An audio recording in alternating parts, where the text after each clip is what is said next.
Hi up YouTube, lots to be doing down on the plot today. Lots and lots of jobs. We've got leeks to do, there's the ever-present weeding to do. It's just loads to do, but I'm not going to detail it all because I don't know how much I'm going to get done, so I'll see you in a sec.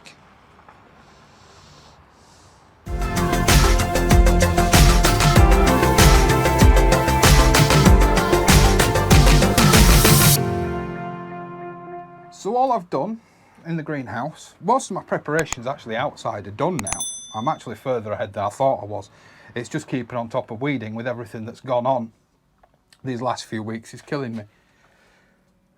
Apologies if you can hear some buzzing. A honeybee has followed me in here, and I'm not going to harm it. Let a bit more air in. It's a little bit warm in here to be working. I'll end up dripping. Right. So what I've got is these little metal hooks. Try and get you. Let's have a closer look at one. These little metal hooks here. Look.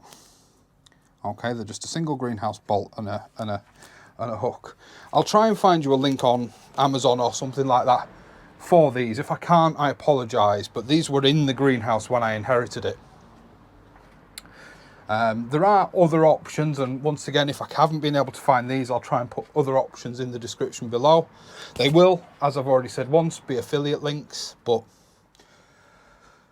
Right, what Digwell did, he actually used a piece of greenhouse and mounted it in here with greenhouse bolts. What I wanted to do is have a look at something that was perhaps a little bit more accessible to people, and I thought some standard greenhouse fixings, some bamboo canes and some green wire, and you've got yourself a nice, very sturdy, very strong attachment point. And what we're actually going to do is we're going to make essentially a fishing net. So we've got some jute twine. Now I'm using jute because, yes, it's not overly strong, but it doesn't matter if it goes in the ground, it biodegrades. It's a natural product. And you actually want quite a bit of length because you've got to go up and down twice, and then by the time you've knitted it all together, let's see what that is. I've not done any measurements as per usual, everything's sort of winging it. Of course, being in the greenhouse, I've got no shelves for anything. And all we're going to do is for the top knot, you're going to find the center point of your twine. It doesn't have to be jute, by the way, guys. I'm just using jute for the reasons already stated. This is from Amazon. Feels nice and strong, actually. Feels like a nice quality jute. So, once again, I'll put a link in the description.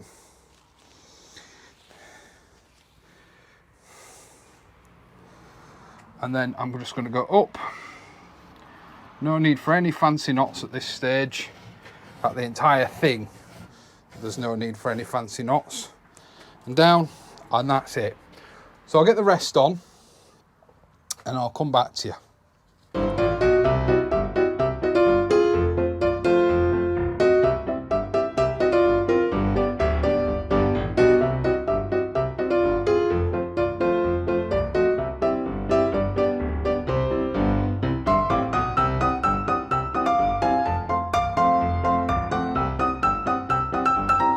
Hey diddle diddle. Right, okay, here we go. So I've done all the strings. All the strings are now dangling, so now it's time to tie them. And it really is simple. Okay, we're going to start by, you can see each one obviously has an inside and an outside string. So for the first one, you're going to get the two inside strings. Now the only problem with using twine is it likes to be knotted. So what you can't see is behind the camera is me fighting with the strings. Bring them together. Okay. So brought them together. Make a loop.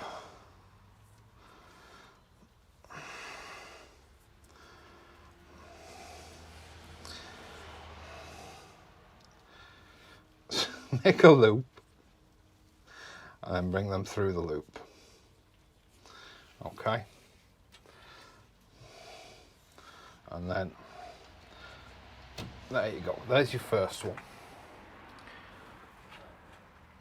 Okay, I would have liked that a little higher, but hey ho. So then you take the outside one, the one that's remaining, and your next one along, the inside one on the next one along, make sure I move you across, there we go, and do the same there.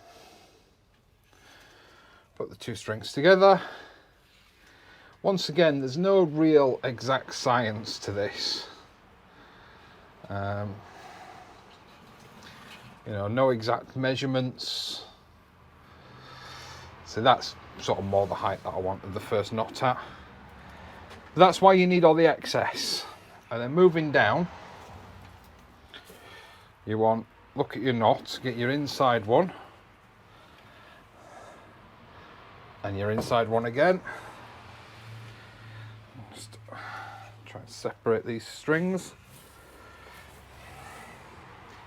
Gets easier the more you've tied, because the strings don't get as tangled.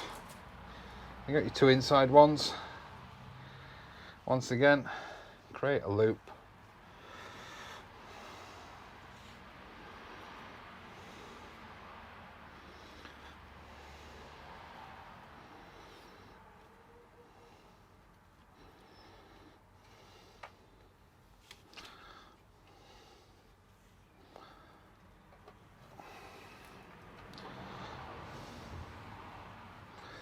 Pull it tight and away you go.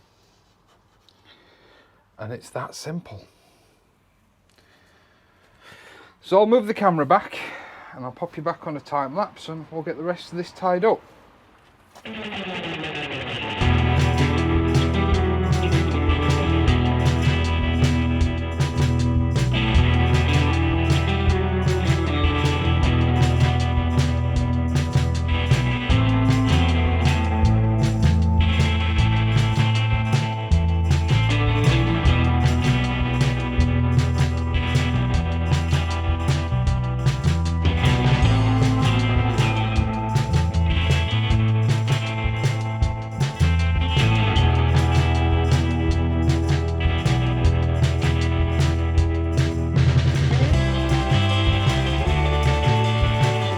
Sort of get the idea now. It's not going to be perfect, it's not going to be perfectly uniform or anything like that, but just keep tying it in all the way down to the end of your strings. Then it's up to you. If you've left enough string on, you can bury the remnants under your plants as you put them in, or, which I think is what I might do, I don't know yet, I might try and put a sort of beam in across there and tie it to the bottom of the beam, because what I actually want to do is take my irrigation pipe up out of the soil and have it running down. But that's another project for another day. I'm having to cut this bit of the video short. I'm quite sure you've had enough of seeing me tie knots anyway, because I must get on with the beans and I'm very quickly running out of time. I've got about 40 minutes and then I need to set off walking home. So yeah, I'm gonna have to get on with the new bean support if I've got enough canes. I'm not sure, and I'm gonna have to get on with planting out some of the runner beans. So we'll go out to the raised beds and we'll have a look at that. Right, so I've just taken the covers off these raised beds. These raised beds primarily are going to be sweet corn this year, but I'm going to steal a bit of space. And I'd also, while I'm here, just like to talk about bamboo canes. Now, there's nothing wrong, per se, excuse me, with your Wilco's bamboo canes. Okay, they're cheap and they're cheerful. However, just to show you, on the right here, yes, it looks old and beaten up, but it's not. On the right here is a bamboo cane from my local garden centre, Silica Lodge. On the left is a bamboo cane from Wilco's. Price, not actually that much in it. From my local garden centre, a bundle of 10 canes is about £10. From Wilko's, a bundle of 6 canes was, I think, £6 or £7. So equal-ish in price. Yes, one's slightly longer than the other, but that's by the by. But I will say this, the ones from my local garden centre, a lot more consistent in thickness. It's sort of this thickness all the way down. There's no taper on it. It's got a textured outside to it. And it's a lot sturdier. However, if this is all you can get, it works, it's fine. But I tend to find this glossy, I don't know, maybe it's dipped or something, bamboo doesn't last as long as these canes. And if you store them properly, you don't need to buy canes every year. Anyway, on with making another area for my beans. Now, as with anything I do, I haven't practiced this. But my intention is, am I still in shot? Let's do it down here, eh? My intention is to go as close to the wall as I can on each side with a cane, sinking it in around about a foot, and then I'm going to bring the two together. I actually need to put them in at a bit of an angle because that was just a little bit too much of a strain. Like that. And we're going to rinse and repeat this every foot or so until I run out of canes. I don't think I've got enough.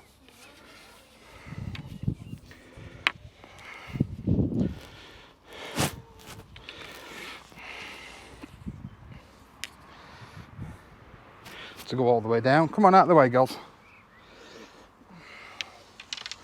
Oh, and I'll need to go get some mower, but hey ho.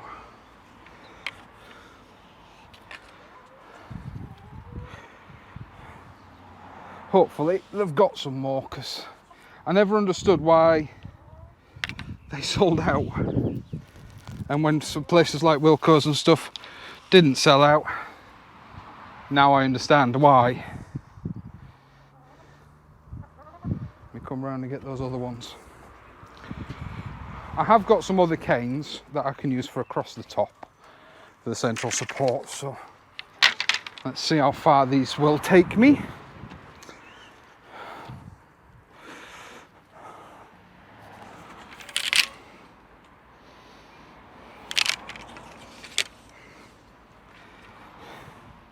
And trust me, when you've got something like this in the garden, the kids will love it.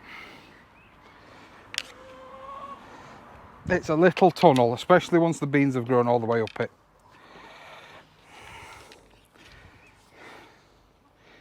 Oh, you know, I'm going to need one more pack of canes, I think. Let me just go see where I've got knocking about. In order to add a little bit more rigidity, and obviously to keep it together as a sort of TP tunnel thing, is you need some more canes.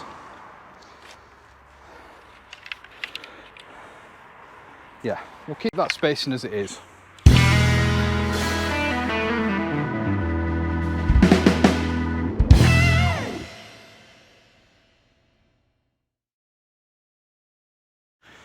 Now, I know what's coming. A lot of people are going to say, but Russ, why don't, if you're putting corn in here, why don't you just do the Three Sisters method? Well, the Three Sisters method is great. It really, really is. And the principle of it is sound. It's an ancient, old way of doing it, where you plant your beans, you put your sweet corn plant in, and you put a bean at the bottom of the sweet corn plant, and the bean will grow up the sweet corn. You put a pumpkin in with your sweet corn, and happy days, you've then got a weed suppressant. But the issue I have with the Three Sisters method is not one of logistics, it's one of age. The Three Sisters method of growing squash, sweet corn and beans in the same bed, although does work, okay, I'm not disputing the fact that it works. It's of a time and a place where they didn't really, it wasn't sweet corn they were growing, it was maize, which is a stouter, stronger plant. And the beans they were growing weren't French beans, they weren't runner beans, they were pig beans. They were beans grown as animal feed. And the squash, well, that's debatable, probably pumpkin of some variety, but you know, that is what it is.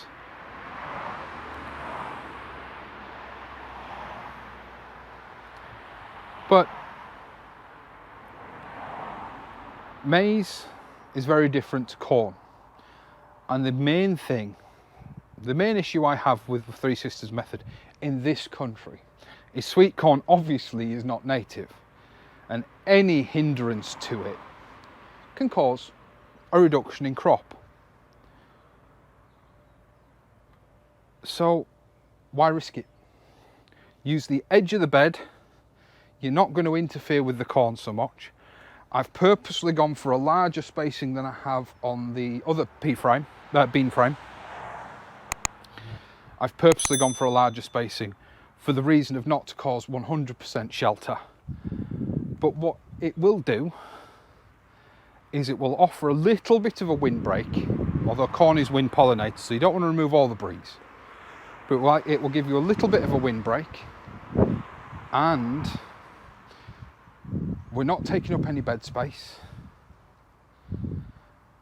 It will offer a little bit of shade, but it won't overshade. Now, I've purposely chosen this bed. The sun passes straight over the top of it in the height of summer, so the corn is not going to lose any light. So that's why I've done that.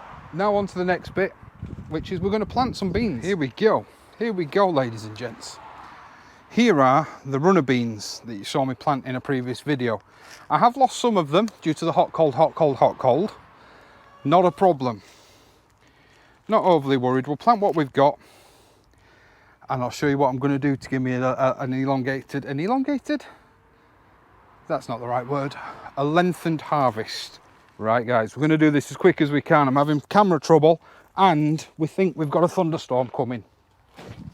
So, broad beans. This is actually my third attempt at recording this. If it don't work this time, it'll have to wait. Hopefully you can see what I'm doing.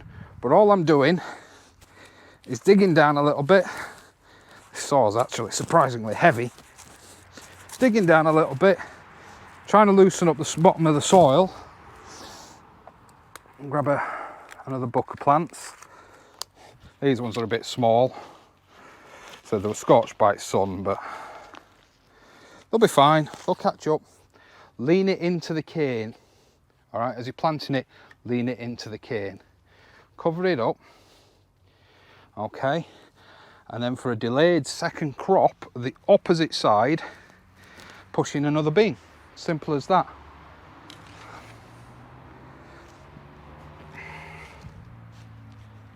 Do another one. Let's get some bigger plants.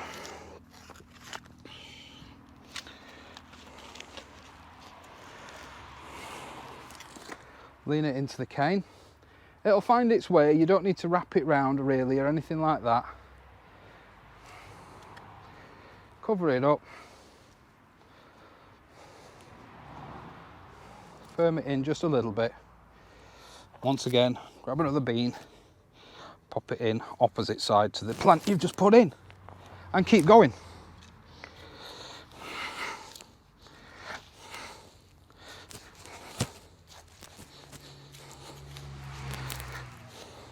I'm not putting any feed in at the bottom of these beans.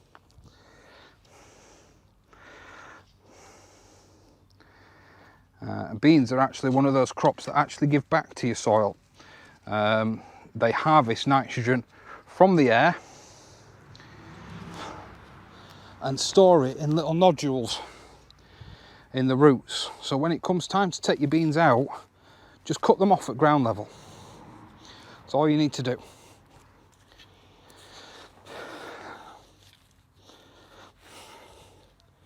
So that's going to be it from me today, guys. I'm going to get the rest of these beans in and I'm going to have to call it quits. I'm not going to film an outro, purely simply because I want to get this done before whatever it is we can hear in the distance comes rolling in.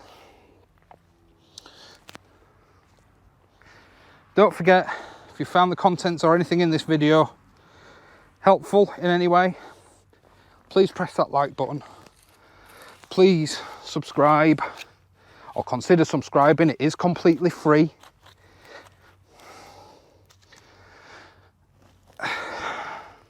And what else is there? Share the video. That's a big help if you can share the video. That's a really big help. But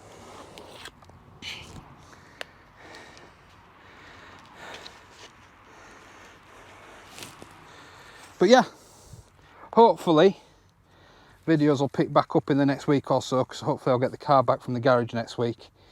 I know people who know me are going to be screaming, but you're a mechanic, why didn't you do it yourself? It wasn't a job really I could do myself.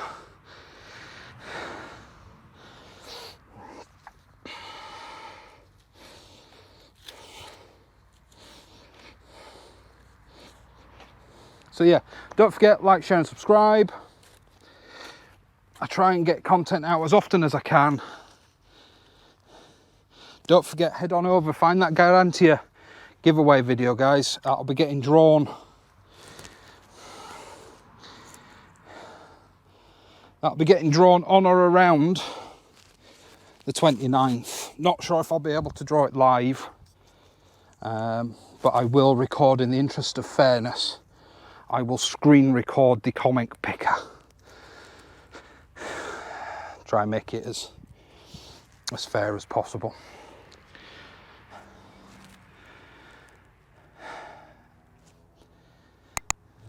But yeah, we'll keep going.